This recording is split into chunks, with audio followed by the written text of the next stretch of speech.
Kolkata Surendranath college প্রসঙ্গে বিস্ফোরক মন্ত্রী অর্জুন সিং। আগেও বলেছি, ছাত্র ইউনিয়ন মানে মমতা ব্যানার্জি টাকা তোলা মেশিন ছিল, এটিএম ছিল, রেপিস্টদের একটা সমূহ ছিল। তৃণমূল ছাত্র নেতা মানে রেপিস্টদের সমূহ। একটা লোককে আমার এগেনস্টেও দাঁড় করিয়েছিল, সে সভাপতি ছিল।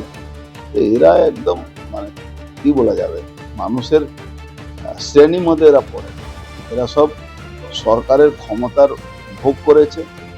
কলেজের মধ্যে মাসাজ পার্লার খুলেছে, কলেজের মধ্যে কি করেছে আপনি দেখেন, টাকা ভালো রেখেছে,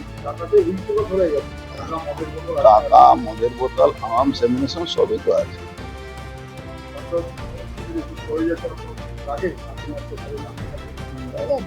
বাংলাকে মমতা ব্যানার্জি, বাংলার মানুষ মমতা ব্যানার্জিকে ক্ষমা করা উচিত না।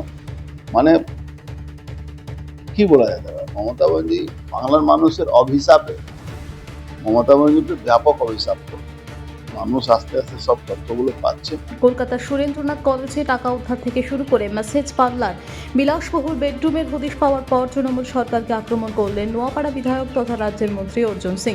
তিনি বলেন, তৃণমূলের ছাত্র ইউনিয়ন ছিল টাকা তোলার মেশিন, আর ছাত্র নেতারা ছিল রেপিস্ট। এরা সরকারি ক্ষমতাকে অপব্যবহার করে অপরাধ করেছে। ব্যুরো রিপোর্ট, আরোহী নিউজ বাংলা।